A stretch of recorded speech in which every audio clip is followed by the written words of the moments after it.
Agora, o esporte, um domingo histórico para o futebol brasileiro e para a torcida corintiana, é claro. O bando de loucos simplesmente não para de comemorar. E não tem que parar mesmo, viu? Depois do título da Libertadores, o Corinthians chegou ao tão sonhado bicampeonato mundial num jogo duríssimo. Aqui era para ser um reduto de anticorintianos. Era. Olha só a música mais cantada.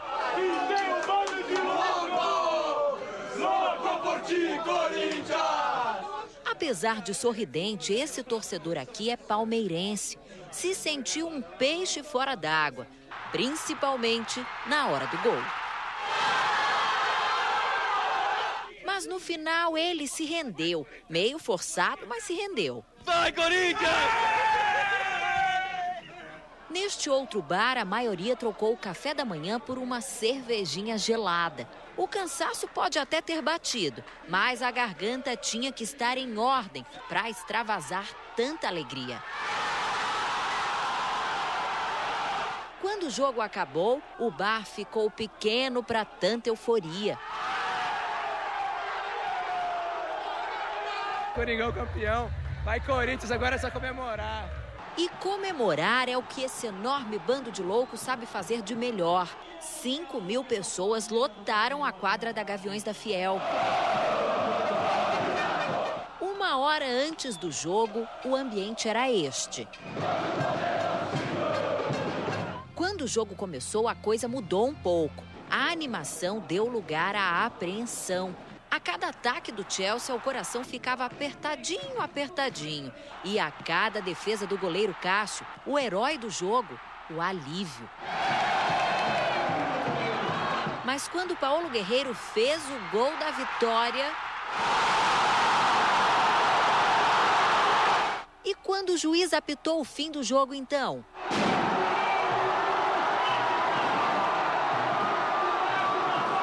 Só que a festa na Gaviões quase foi estragada por um bando de louco mais louco que o normal. Dezenas de torcedores invadiram a pista da Marginal. Eles paravam os carros e a bagunça foi geral. Até a chegada dos policiais militares, que colocaram todo mundo para fora. Aí o trânsito e a festa voltaram ao normal. E é nesse embalo que os torcedores devem seguir até terça-feira, quando o time campeão chega na cidade. Até lá, vai ser difícil alguém calar esse pessoal. Amanhã é feriado nacional Corinthians, bicampeão do mundo! Aqui em São Paulo, os jogadores vão ser recebidos como ídolos. Ídolos não. Com heróis, todos vocês. A Avenida Paulista também parou logo depois do fim do jogo. E surgia corintiano de todo lugar, de todas as idades, de carro ou a pé mesmo. Apareceu até um ET com a cor do principal rival, mas cheio de bom humor. Em que outra situação isso seria possível? O churrasco veio pro meio da rua. A carninha de porco, é só pegar agora. Carne de segunda, é Série B. Mas como a Paulista é de todo mundo, teve gente que não gostou nem um pouco de ficar parado no trânsito. Essa motorista abandonou o carro e, corajosa, foi reclamar. Mas é que não dá, né? Isso aqui parado e lá parado, a gente não pode ir para lugar nenhum. Mas ela foi voz vencida no meio desse bando de loucos, que agora também é um bando de roucos. Eu canto até ficar rouco! Eu canto pra te empurrar e vamos! Essa japonesa perdeu a festa da torcida corintiana em Yokohama, mas não perdeu a chance de comemorar a vitória do timão.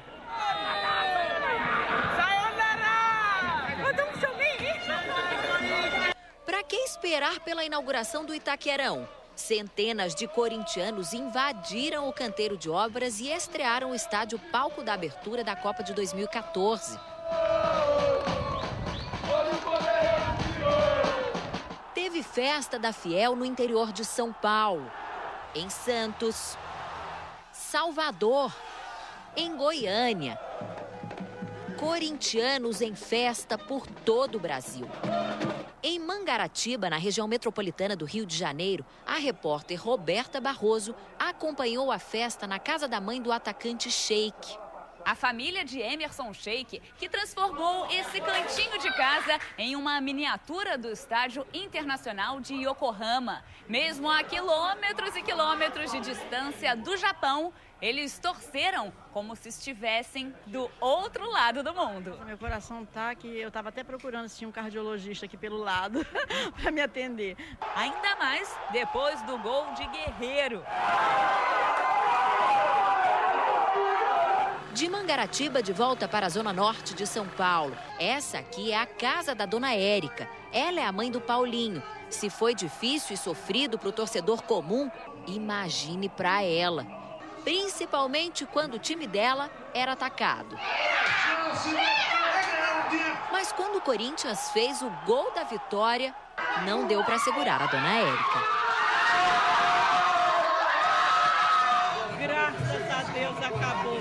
Mais um título mundial pro Corinthians. Corinthians, eu te amo, Corinthians!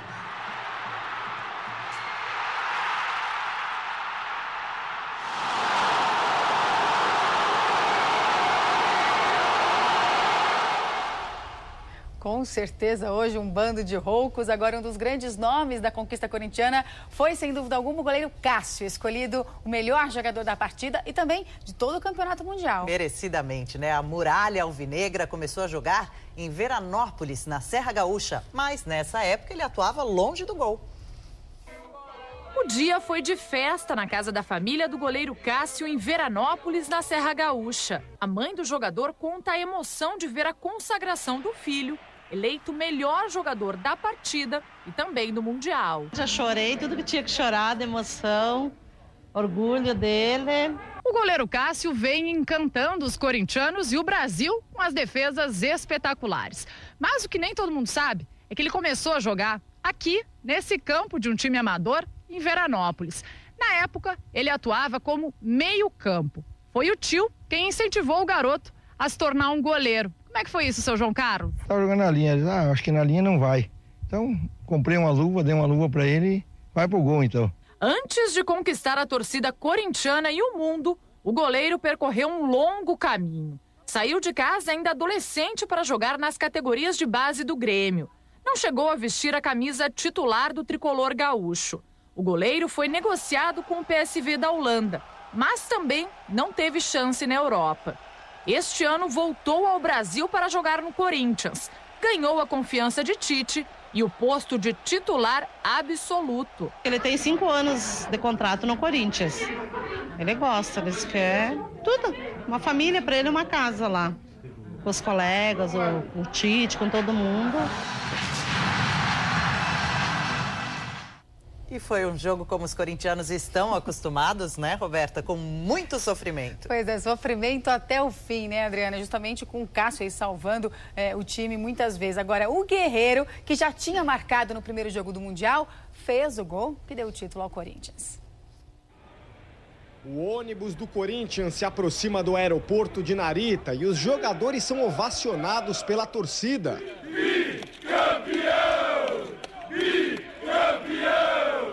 Bicampeão! Como que o corintiano não vai gritar, meu? Não existe aqui, ó. Não tem voz. A não ser que eu fique mudo, cara. Tem que comemorar, acho que um título desse a gente não vai ganhar toda hora, né? Como é que foi acordar campeão do mundo? Nem dormimos. Os craques descem direto para um portão especial, mas os corintianos que estão no aeroporto vibram. Aqui é bando de louco! Louco por ti, Corinthians! Aqueles que acham que é pouco!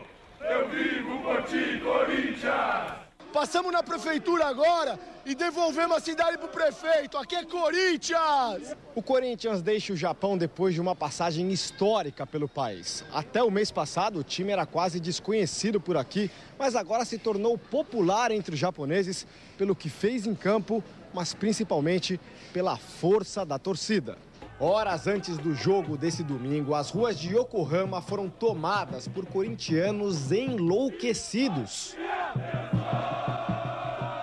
O clima nos arredores do estádio lembrava o Pacaembu. Picanha, tem churrasquinho de gato, tem vodka, tudo que nós quer tem. O símbolo do clube no alto dos prédios japoneses. O trânsito praticamente parou e os torcedores fizeram uma linda festa. Entre eles, tia Geni, de 91 anos. Ela viajou até o Japão para ver o Corinthians de perto. Vai, Corinthians, vai com raça e amor. Levamos da Argentina, agora vamos levar do Japão. Dentro do estádio, a festa continuou e o time retribuiu em campo e enfrentou o Chelsea com a tradicional raça corintiana.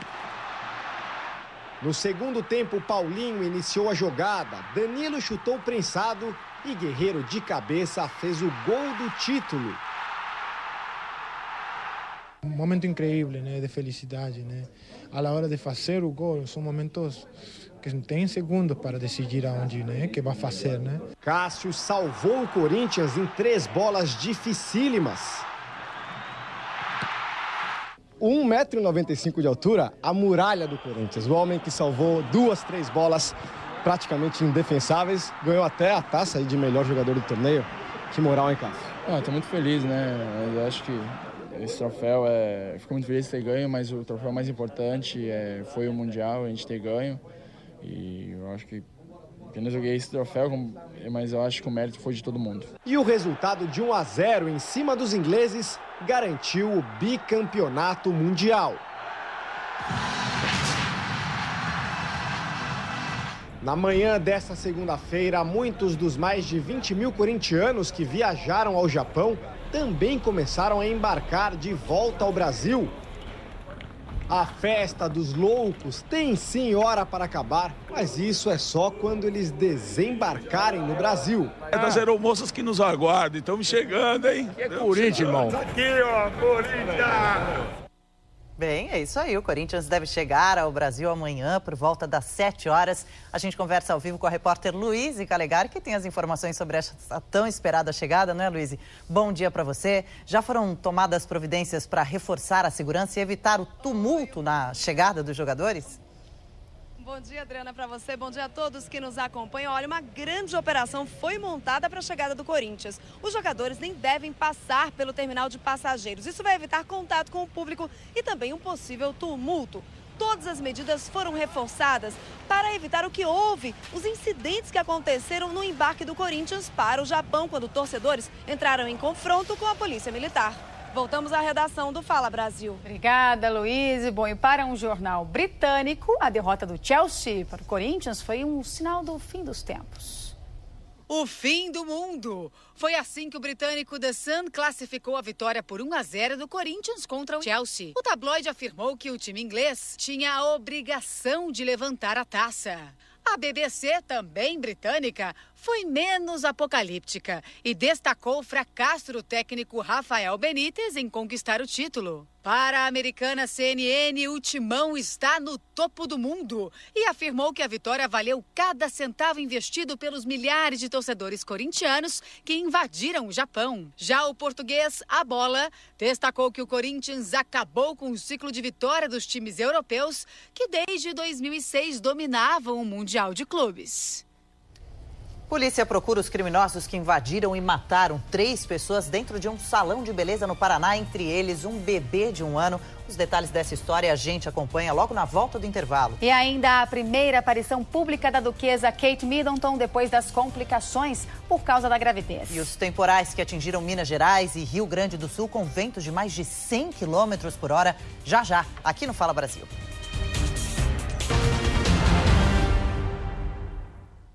Então, o atacante, o Guerreiro, jogador do Corinthians, disse que sonhou que fez o gol da vitória. Então, o que acontece com o sonho? O que o Espiritismo fala sobre o sonho? Então, durante o sonho seu espírito sai do corpo. E aí ele vai tentar resolver os problemas do dia a dia. Encontra com outros espíritos, encontra com espíritos de parentes, às vezes com mentor. Recebe conselhos e também fica pensando em como resolver os seus problemas, porque a mente fora do corpo ela é mais criativa, ela é mais desenvolvida. E quando e também pode ver o futuro, como no caso dele, né? E Deus quer que todos tenham alegria e felicidade. Então, por isso que cada time ganha um campeonato em épocas diferentes, né? Porque todas as torcidas vão ter alegrias, né? Então, não é só a seleção brasileira sendo feliz, todas do mundo vão ter oportunidade de ser feliz, ganhando, né? Deus quer trazer alegria para todos. Então, é como se a espiritualidade tivesse, eles têm realmente, isso eu já comprovei, uma maneira de deixar o nosso mínimo de potencial, o nosso médio, mediano e o nosso máximo. Então, às vezes, eles... Tem dia que você está ágil, esperto, o seu pensamento voa, e tem dia que a gente está devagar, tem dia que a gente está normal, nem ruim, nem... né?